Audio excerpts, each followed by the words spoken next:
Class 10 Bihar board 17 फरवरी को exam होने वाले फर्स्ट सिटिंग और सेकेंड सिटिंग के हिंदी व्याकरण के है ना सेकेंड क्लास आपको पढ़ाने वाले हैं। काल के भेद 3 होते हैं, जो आपको तीनों भेद आपको यहाँ पे लिखा गया है। वर्तमान काल, भूतकाल और भविष्य काल है ना, ये तीनों आपको लिखा हुआ है। आपको तीनों हम बताने जा रहे हैं एकदम, जो गारंटी आपको एग्जाम में पूछना तय है। ठीक है, यहाँ पे देखिए ये है आपको काल के आपको 3 भेद हैं।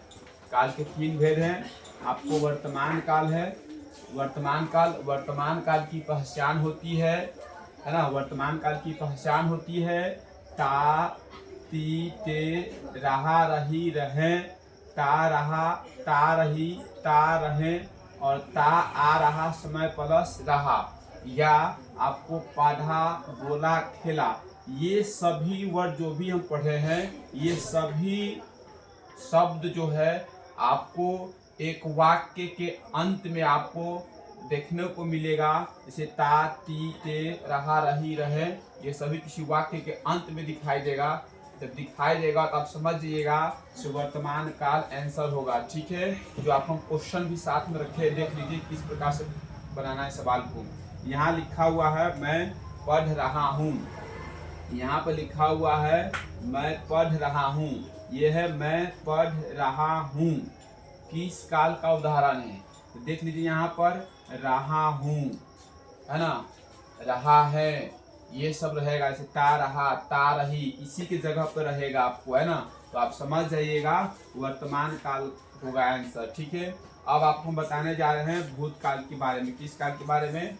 भूतकाल। यहाँ पे भूतकाल की पहचान है जो वाक्य के अंत में आपको था थे थी, रहा था रही थी रहे थे, चुका था चुकी थे चुके थे, ता रहा था, ये सभी वाक्य के है ना अंत में आपको लगा हुआ ये शब्द दिखलाई दे।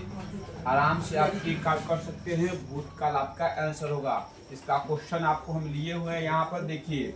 जैसे वह पढ़ चुका था, यहाँ पर है वह पढ़ चुका था। ये पढ़ चुका था में कौन सा काल है? देख लीजिए लास्ट में था है, थी है, थे हैं, ये सभी था थे थी लास्ट में रहेगा। चुका था चुकी थी चुके थे, मतलब था थे थी लास्ट में दिखाई देगा। समझ जाइएगा, आपका भूतकाल का क्वेश्चन है, आपका आंसर यही होगा भूतकाल। ठीक है, फिर आपको हम भविष्य काल के बारे में बताने जा रहे हैं। ठीक है, यहाँ पर है भविष्य काल, ध्यान दीजिए है ना। भविष्यत काल मतलब भविष्य काल से भी रिलेटेड आपको एक क्वेश्चन पूछेगा, जो वाक्य के अंत में है ना आपको ये गा गे गी ये लगा रहेगा। समझ जाइएगा भविष्य काल से गा गे गी, रहा होगा रही होगी है ना, रहे होंगे चुकेगा है ना, ये सभी आपको लास्ट में मिलेगा है ना। वाक्य का अंत में समझिएगा भविष्य काल है। जैसे आपको सवाल यहाँ पे लिए हुए हैं, राम कल पटना जाएगा।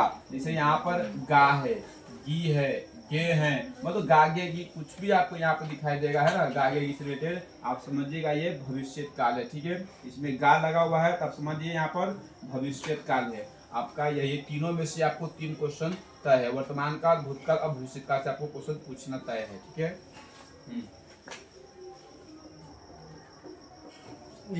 हो गया।